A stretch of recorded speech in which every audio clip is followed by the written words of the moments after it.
Shalom para você que me assiste, bem-vindo ao canal Essência Judaica do Novo Testamento. O tema de hoje é o milênio, um assunto tão misterioso e tão pouco ensinado nas igrejas, porque é um assunto realmente difícil, tá? Nós vamos analisar tudo aquilo que a Bíblia e que a literatura extra-bíblica fala sobre o milênio. O milênio não é um conceito criado no Novo Testamento em Apocalipse, tá? Não foi uma revelação dada somente ao apóstolo João, Yohanan. Todos os profetas, com exceção de Jonas, falam do milênio. O Talmud fala do milênio. A literatura extra-bíblica, nos livros pseudográficos da época de Yeshua, falam do milênio. Nós vamos analisar tudo o que tem sobre o milênio, todo o contexto judaico do milênio, para trazer para você uma compreensão correta desse tão misterioso tempo, tá? O propósito desse canal, se você não conhece, por favor, se inscreve aqui. O propósito desse canal é fornecer para você que quer conhecer o Novo Testamento mais a fundo, de acordo com o contexto judaico do primeiro século, tá? O Novo Testamento é um texto judaico e é impossível entender as palavras de Yeshua e dos apóstolos fora desse contexto judaico. Por isso que tanta coisa é mal entendida e ensinada por aí, ok? Deixa eu começar com a apresentação dos slides aqui, para não deixar o vídeo ficar muito longo. Então vamos lá, gente. Vamos começar com a definição aqui. O que é o milênio? Tá? É um período de 1000 anos, compreendido entre a segunda vinda de Yeshua, tá? E a criação da Nova Jerusalém, novos céus e nova terra. Então, o período do milênio está entre essas duas ocorrências, ok? Vamos ver um pouquinho do que a literatura extra-bíblica fala, o que os sábios do judaísmo falam, para você ver como isso não é somente pertinente às escrituras apostólicas do Novo Testamento. O Zohar, tá, que é o misticismo judaico do século XIII, fala: Felizes são aqueles que permanecerão vivos no final do sexto milênio para entrar no Shabat, que é o sétimo milênio, pois esse é um dia reservado para o santo, santo que ele quer dizer aqui que é Hashem, Deus, no qual será efetuada a reunião de novas almas com as velhas almas do mundo. Olha como é semelhante isso àquilo que Paulo Shaul fala. O Pirkei de Rav Eliezer é um comentário sobre a Torá do século IX.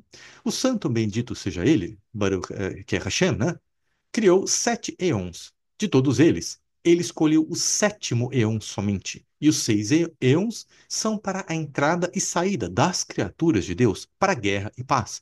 O sétimo éon é inteiramente sábado, um Shabat, e descanso na vida eterna. Além disso, existem livros pseudográficos, tá, que são livros cujo autor é desconhecido, porém é atribuído a uma pessoa, tá? Então nós temos o livro de Enoque, que é aquele Enoque lá de Gênesis. Então, é um livro atribuído a ele, só que são livros escritos entre os séculos 2 antes de Yeshua e 2 depois de Yeshua, tá? Não foi escrito por Enoque, tá? Atribuídos a ele. Enoque 45, 62, Apocalipse de Baruch, segunda Esdras, tá? Atribuído a Esdras, o sacerdote, tá? E no Talmud da Babilônia, todos esses tratados que eu estou listando aqui, tá? Todos os profetas, com exceção de Jonas, falam do milênio. Então, o que nós vamos analisar nesse vídeo? O que vai ocorrer antes do início do milênio, a segunda vinda de Yeshua, características do milênio, nascimento, morte, pecado, lei e natureza. Haverá templo físico no milênio? E o que vem depois? Tudo isso nós vamos analisar nos próximos slides, ok? Então, o que vai acontecer antes do milênio? Vai acontecer uma tribulação com várias guerras e um período de apostasia, um período de abandono de Deus. Então, o Salmo 83 diz: vários povos se juntam para aniquilar a nação de Israel. Edom, ismaelitas, tá? O Edom é uma mistura dos descendentes de Ismael com outros povos, tá? Então, o Império Romano era uma mistura, era o Edom, tá? Porque o Império Romano era uma mistura de Ismael com outros povos, tá? Moab, lá do livro de Gênesis, tá? Amon, que é os dois filhos de Ló, e Amaleque. Amaleque são todos os povos contra Deus, tá? A cultura do Amaleque é uma cultura de todos os povos contra Deus, tá? Entre outros. Então, vai acontecer a primeira guerra de Gog e Magog. Gente, presta atenção. Existem duas guerras de Gog e Magog. A primeira vai acontecer antes do milênio, a segunda ao final do milênio. Vamos ver já já. Então, a primeira guerra de Gog e Magog está descrita em Ezequiel 38 e 39, tá? Haverá uma segunda e última guerra contra Gog e Magog, descrita em Apocalipse 20. Magog, ele é mencionado em Gênesis 10:2 como um filho de Jafé. Jafé, um dos filhos, é neto de Noé, tá? Perdão, Jafé era filho de Noé e Magog é descendente dele. Não é origem semita, tá? É uma origem fora dos povos semitas. Os povos semitas são os descendentes do filho de Noé, Shem, tá? O Josephus é o historiador judeu do primeiro século, é muito importante para compreendermos o que acontecia, como era o judaísmo naquela época. Menciona aí no seu livro Antiguidade dos Judeus que Magog são Sintians, tá? Povo de origem iraniana do século 7 antes de Yeshua, tá? BC é Before Common Era, sigla em inglês. E este povo migrou para a Rússia e Ucrânia, tá? O Josephus não menciona Gog. Isso é muito. Quem é Gog e Magog hoje em dia? Não é possível saber. Existe muita especulação, eu prefiro nem citar. Além disso, tá, existe uma destruição de Deus, descrita em Apocalipse 6:8, outra em Apocalipse 8:9 e a batalha final, descrita em profetas Zacarias 14 e Apocalipse 19. Isto vai acontecer antes do milênio. Como vai ser o início do milênio? Vamos lá. Profeta Joel 2:1. Soprem uma trombeta. Eu tô grifando a trombeta para como a gente vê isso, que isso também aparece nas cartas de Paulo. Soprem uma trombeta em Sião, soem um alarme em meu santo monte. Que todos os moradores da terra tremam, pois o dia do Senhor está chegando, ele está próximo. 1 Tessalonicenses 4,16, pois o próprio Senhor descerá do céu com grande brado, com a voz de arcanjo e com a trombeta de Deus. Os mortos em Yeshua ressuscitarão primeiro. Depois disso, nós, os que estivermos vivos, os que ficarmos, seremos levados juntamente com eles nas nuvens para o encontro com o Senhor nos ares. E assim estaremos sempre com o Senhor. Além desses, gente, eu estou citando outros versículos para não tornar esse vídeo muito longo. Eu estou citando outros versículos para você ter como referência para analisar depois, tá? Isso que o apóstolo Paulo está falando não é arrebatamento. Trata-se de encontrar com Yeshua para recebê-lo e reinar com ele na terra, tá? Essa ideia de arrebatamento antes da tribulação foi inventada por um pastor inglês chamado John Darby, no século XIX, tá? Essa ideia de que a igreja vai ser arrebatada no início da tribulação, vai ficar bonitinha lá no céu com um hotel de 20 estrelas, com toda a mordomia, enquanto o período de apostasia e guerras estão acontecendo aqui na Terra. Para depois, ao final da tribulação, quando tudo estiver absolutamente resolvido, a igreja desce, é absolutamente antibíblico. Isso é uma perfeita ilusão criada por esse cidadão, mas infelizmente muitas denominações acreditam nisso. Isso não é bíblico de jeito nenhum. 1 Coríntios 15:51, eis que vos digo um mistério. Nem todos dormiremos, mas todos seremos transformados, no momento, num abrir e fechar de olhos, ante a última trombeta. Porque a trombeta soará e os mortos ressuscitarão incorruptíveis, e nós seremos transformados, tá? Isso também, essa ideia também está sendo falada em todos esses versículos. Então, isso é o que vai acontecer antes do milênio, na segunda vinda de Yeshua. Começou o milênio. O que vai acontecer durante o milênio? Qual é a população do milênio? Todos os que viveram a primeira ressurreição, ok? Todos aqueles que foram eleitos por Deus para ressuscitarem para a vida eterna, tá? Com Ele, tá? Esses são os escolhidos por Deus desde Adão até o último homem que nascer, ok? E os que criam em Yeshua no período do seu retorno, tá? Os que estavam vivos e criam em Yeshua no período do seu retorno. Naquele momento, ou a pessoa vai ser contra ou vai ser a favor. Não vai haver neutralidade, ok? Então, esses são aqueles que creram e estiveram do lado dos que creram também, do lado de Israel, ok? Dia do Senhor, muito falado pelos profetas, gente, não é um período de 24 horas, tá? Pode ser um período maior, a gente não sabe. Mas é um período em que Yeshua vai batalhar e dar a vitória para Israel. Não se sabe o período exato, mas não é porque ele usa a expressão Yom, um dia, em hebraico, que é um período de 24 horas, tá? Durante o milênio haverá um reino de Deus aqui na terra. Isaías 2:2. O Isaías é o profeta que mais fala do milênio, tá? Nos últimos dias, o monte do templo Guarda essas palavras que eu estou grifando, tá? O monte do templo do Senhor será estabelecido como o mais alto dos montes, será exaltado acima das colinas e todas as nações correrão para ele. Jeremias 3,17. Naquele tempo eles chamarão Jerusalém de trono do Senhor, e todas as nações serão reunidas em Jerusalém para honrar o nome do Senhor. Eles não mais seguirão a teimosia de seus corações malignos. Miqueias 4, de 1 a 3. Nos últimos dias, o monte da casa do Senhor será estabelecido como o principal dos montes. Será elevado acima dos montes e os povos irão a ele. E muitas nações virão e dirão: Vinde, subamos ao monte do Senhor, à casa do Deus de Jacó. Ele nos ensinará os seus caminhos para que andemos nas suas veredas, porque de Sião sairá a Torá. É isso que está escrito. Pois de Sião sairá a Torá e de Jerusalém a palavra do Senhor. Ele julgará, importante isso, Shafat, julgará. Yeshua será um árbitro entre muitos povos, ok? Ser um árbitro entre muitos povos significa que uns estarão certos, outros estarão errados, mas não significa que necessariamente esses errados estarão pecando, tá? Isso aqui é como a Torá será aplicada, ok? Haverá erros e Yeshua consertará isso. Vai ficar mais claro no próximo slide. No milênio, Yeshua vai ensinar a verdadeira Torá. Olha o que diz Isaías 2, 3 e Miqueias, tá? Porque de Sião, Sião é Jerusalém, sairá a Torá, Torá. E de Jerusalém a palavra do Senhor. Isaías 54, ouve-me, ouve-me, povo meu, ouve-me, nação minha. De mim sairá instrução. Torá, novamente aqui, tá? A minha justiça se tornará uma luz para as nações.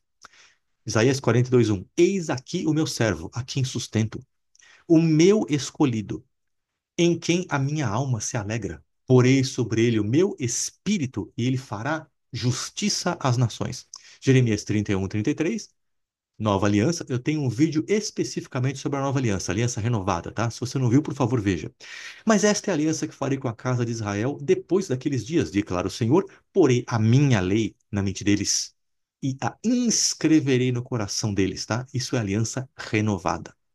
João 8,12, Yeshua falando, eu sou a luz do mundo.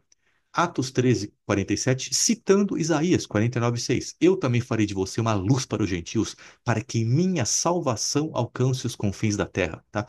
Essas mesmas ideias, tá, de justiça, luz para as nações, estão nesses versículos que eu estou colocando aqui embaixo.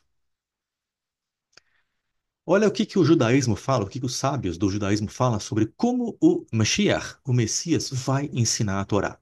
O Midrash Rabbah Levíticos, tá? É um comentário rabínico sobre Levíticos, do século V. O rabino Avin Bar Kahana disse: O santo, abençoado seja ele, que é Hashem, Deus, disse: Uma nova Torá emanará de mim. Ou seja, uma Torá renovada emanará de mim. Hadash pode ser nova ou renovada. Aqui ele está falando o quê? Não vai ser nova em termos de mandamentos, vai ser nova em termos de explicação. Midrash Rabbah, Eclesiastes 11:8. A Torá que estudamos nesse mundo não é nada em comparação com a Torá do Messias. O Rabino Shner Zalman, do Chabad, tá? Século XVIII, ultra-ortodoxo. Estudaremos as leis da Torá uma vez e não haverá necessidade de revisitar um tópico. Isso deixará o resto do tempo disponível para a elevada Torá que o Messias nos ensinará. A aliança renovada, né, descrita em Jeremias 31, de 31 a 34, iniciou-se com a primeira vinda de Yeshua e vai ser cumprida no milênio, com Yeshua escrevendo a Torá no coração de todos os povos. Ninguém mais ensinará ao seu próximo ou ao seu irmão dizendo: Conheço o Senhor, porque todos me conhecerão, desde o menor deles até o maior, declara o Senhor. Tá? Por favor, veja meu vídeo sobre a aliança renovada. Características do milênio. Vamos lá. Uma delas é todos conhecerão a Deus. Sua Torá será universalmente seguida. Tempo de paz, homem, natureza, animais, e eu estou aqui colocando todos os versículos que falam sobre isso, tá? Tempo de alegria, um tempo de longevidade. Quer dizer, isso, a longevidade já indica que vai haver morte, né? A gente chega lá. Um tempo de longevidade, prosperidade da natureza, tá? Quer dizer, tudo será muito mais fértil na natureza.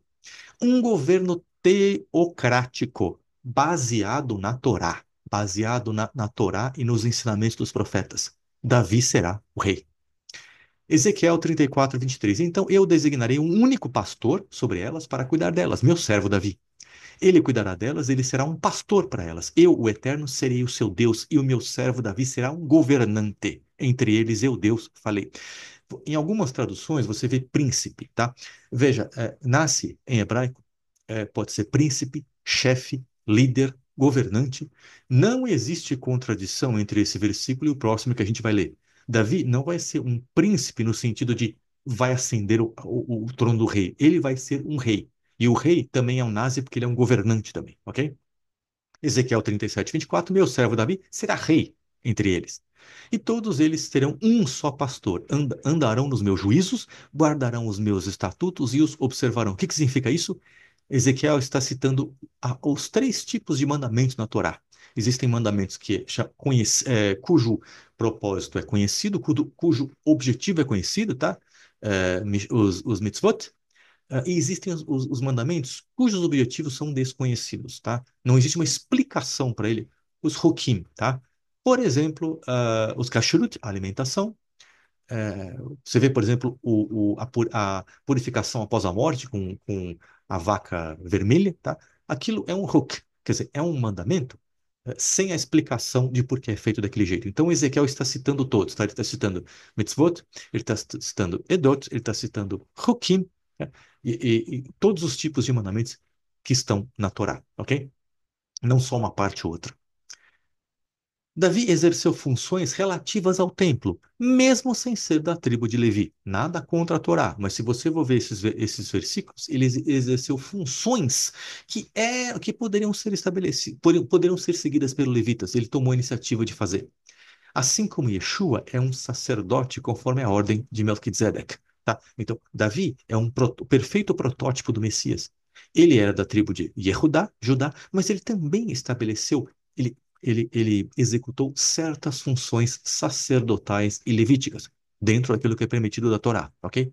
Yeshua é da tribo de Yehudá, mas também é o quê? Um sacerdote declarado antes da Torá, conforme a ordem de Melquisedeque, tá? Haverá pecado no milênio? Sim. Pode parecer um absurdo, mas sim, haverá espaço para desobediência. Olha aqui, Zacarias 14:16. Então todos os sobreviventes das nações que vieram contra Jerusalém subirão ano após ano para adorar o rei, o Senhor dos Exércitos, para celebrar a festa das cabanas, tá? A festa de Sukkot. Se alguma das famílias da terra não subir a Jerusalém para adorar o rei, o Senhor dos Exércitos, então a chuva não cairá sobre ela. Este será o castigo do Egito e de todas as nações que não subirem para celebrar a festa das cabanas. Deus não fala da punição para os que estiverem em Israel e não cumprirem. Provavelmente porque não haverá, mas não é possível afirmar isso. Disputas, né, entre nações podem não envolver pecado, mas apenas falta de entendimento a respeito de como seguir a perfeita Torá, conforme nós lemos em Miqueias 4:3. Então, está claro aqui que há espaço sim para desobediência no milênio. Haverá morte? Sim, também. Isaías 65:20. Nunca mais haverá nela uma criança que viva apenas alguns dias, nem um velho que não viva mais de que seus anos. Aquele que morrer aos 100 anos será considerado uma mera criança. Aquele que não chegar aos 100 será considerado amaldiçoado. Pois os dias do meu povo serão como os da árvore, os meus escolhidos desfrutarão por muito tempo das obras de suas mãos. Os que ressuscitaram e os que tiveram seus corpos transformados não morrerão. Possivelmente, somente os que nascerem durante o milênio morrerão. Isso aqui é uma interpretação minha, não é possível afirmar, tá? Mas como os que ressuscitam não morrem de novo, e como aqueles que tiveram os corpos transformados também não morrem, quem nascer no milênio, fruto daqueles que tiveram os corpos transformados, acredito eu que são os que vão morrer durante o milênio, tá? Mas isso também é um mistério. Haverá doenças? Não. Olha o que diz Isaías 33:24. Ninguém que vive em Sião dirá, estou doente. Os pecados que ali habitam serão perdoados. Quer dizer, e quem vive fora de Sião? Todo mundo estará sujeito ao governo de Sião, tá? O governo de Sião será mundial. Então aqui não é fisicamente em Jerusalém. Significa qualquer lugar do mundo, porém ligado ao governo de Sião, um governo teocrático. Haverá nascimentos? Não está claro, mas é perfeitamente possível que sim. Entre os seres que tiverem seus corpos transformados no retorno de Yeshua, ok? Uma interpretação minha. Haverá um terceiro templo? Absolutamente sim. Vamos explicar uma coisa aqui. Deixa eu parar um minutinho. Eu tenho um vídeo que fala sobre o terceiro templo no milênio, tá? Por que motivo Deus disse para Israel construir um tabernáculo lá no deserto? Deus fala em várias partes da Bíblia, dos profetas, né, que ele é grande demais para habitar num templo. O Espírito Santo de Deus habita em todos os lugares. O Espírito Santo de Deus, ele é infinito, não existe limites para ele. Então, por que ele disse para Moisés e para o povo de Israel: construam um templo para que eu habite nele? Se ele é infinito e se o Espírito Santo dele habita em todos os lugares, não existe limite para isso. O que acontece com o templo e com o tabernáculo é que Deus fala o quê? Ele não pode habitar no meio do pecado. Quando ele diz que ele não pode habitar no meio do pecado, ele está se referindo à sua Shekhinah. A glória dele não pode habitar no meio do pecado.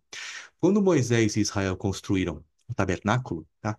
Deus não habitava só lá, ele continuava habitando em todo o universo. O que habitava lá era a presença visível de Deus, em hebraico conhecido como Shekhinah, a glória de Deus. A nuvem, o fogo, aquela glória de Deus era visível para todo o povo ver. Esta glória de Deus só poderia habitar lá dentro de certas regras, porque a glória de Deus não pode habitar no meio do pecado. Durante o milênio, a mesma coisa vai acontecer. Haverá pecado? Sim. Então, a glória de Deus não poderá habitar no meio do pecado, a não ser que dentro de certas regras, dentro de certos sacrifícios, ok? A igreja, as denominações cristãs têm muita dificuldade para entender e para aceitar a ideia do templo, junto com Yeshua, tá? Porque algumas pessoas pensam que o sacrifício de Yeshua já aconteceu, então o templo é inadmissível. Isso não é verdade.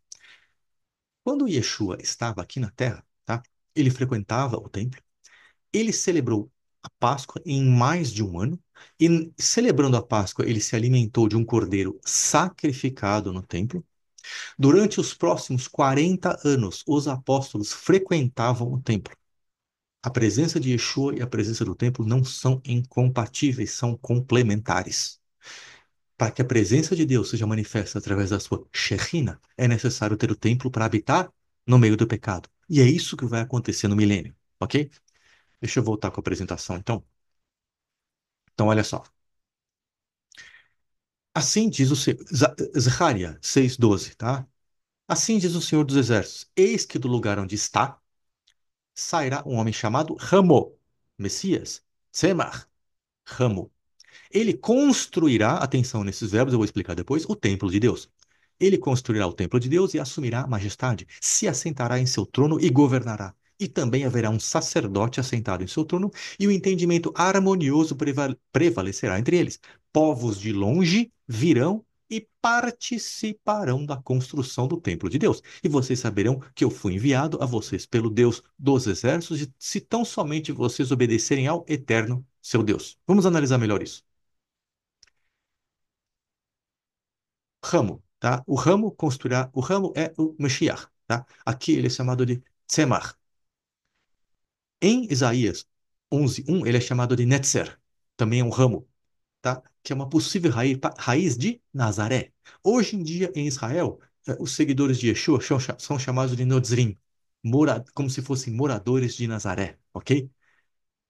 Construir, veja bem, o verbo usado para construir, baná, é exatamente o mesmo verbo usado na construção do primeiro templo. Exatamente o mesmo verbo que denota uma construção física, tá? Eu estou colocando todas essas referências, ainda existem várias outras, ok? É um templo físico, por isso ele está usando esse verbo baná. Mitahatai, gente, extremamente importante isso, tá? Mitahatai significa, literalmente, são três palavras aqui. A partir de baixo dele, tá? Mi, a partir de, origem. Tahat, de baixo. Tá? O ai, que é o yod, e o vav, significa dele, terceira pessoa. Então, claramente, crescendo a partir do solo, debaixo dele. E aí vem o quê? Povos de longe virão e participarão da construção do templo de Deus. É impossível entender esse templo como espiritual, como sendo o corpo de Yeshua. impossível, tá? Primeiro pelo verbo baná, segundo pelo mitahatai, debaixo dele, e terceiro porque povos virão e ajudarão a construir esse templo, tá? É obviamente um templo físico. O templo diz que haverá também um segundo templo, tá?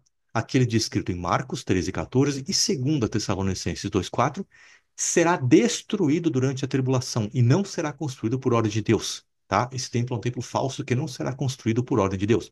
Apocalipse 11:1 fala de um templo que aparentemente não é literal, tá? O templo físico construído por Yeshua e vários povos terá fim ao final do milênio, com a nova Jerusalém, novos céus e nova terra. De onde vem? João foi o único apóstolo que recebeu essa revelação? Não. Isaías já havia recebido. Olha o que diz Isaías 65:17. Veja, eu criarei novos céus e uma nova terra. As coisas anteriores não serão lembradas, nem virão à mente. O que vai acontecer no fim do milênio? Satanás é solto e engana nações. Deus consome com fogo todos os inimigos de Israel na segunda batalha de Gog e Magog. A batalha ao final do milênio é inteiramente vencida por Deus, tá? Não haverá guerra entre pessoas. O inimigo é preso para sempre e nunca mais terá qualquer poder. Pergunta: quem são essas pessoas enganadas pelo inimigo, convencidas a lutar com ele em uma guerra contra os escolhidos, em uma guerra contra Israel? Possível resposta: os que ressuscitaram na segunda vinda de Yeshua e os que estavam vivos no momento não poderiam ser enganados. Talvez os que nasceram durante o milênio. Não se sabe como, mas vai acontecer. Isso aqui é só uma sugestão. É uma ideia para a gente refletir, tá? O que vem depois do milênio? Olha que interessante. Perfeita harmonia e relacionamento com Deus e Yeshua, paz e alegria eternas. Restauração completa do que foi perdido em consequência do pecado. Na ausência de pecado, isso é muito importante, porque as pessoas olham para Apocalipse 22 e falam: olha lá, o templo não vai acontecer. Sim, mas isso só quando vierem a Nova Jerusalém, novos céus e nova terra. Não há necessidade de templo físico, por quê? Porque não existe pecado. Tudo será reconstruído. A Shekhinah de Deus habitará no meio do povo sem qualquer impedimento à sua pureza. Por quê? Porque a partir daquele momento, no final do milênio, não haverá mais pecado. Ali será uma reconstrução, uma restauração total. O milênio é uma reconstrução quase total. Ainda haverá pecado, ainda haverá morte, ok? Ao final do milênio, depois dessa guerra em que Deus vai consumir, na segunda guerra de Gog e Magog, Nova Jerusalém, novos céus e nova terra, será uma restauração completa. Tudo será novo, não haverá mais pecado, seremos seres 100% espirituais e não há mais poderemos habitar perfeitamente com a Shekhinah de Deus e com Yeshua no milênio. Se você gostou desse vídeo, eu te peço, dá um like nesse canal. Opa, dá um like nesse canal, compartilha esse vídeo com seus amigos que frequentam a igreja, tá? Eu estou colocando aqui na descrição o meu site, eu ofereço material para você que frequenta a igreja e quer conhecer melhor o Novo Testamento em seu contexto judaico, ok? Obrigado por ter visto esse vídeo, até a próxima, Shalom.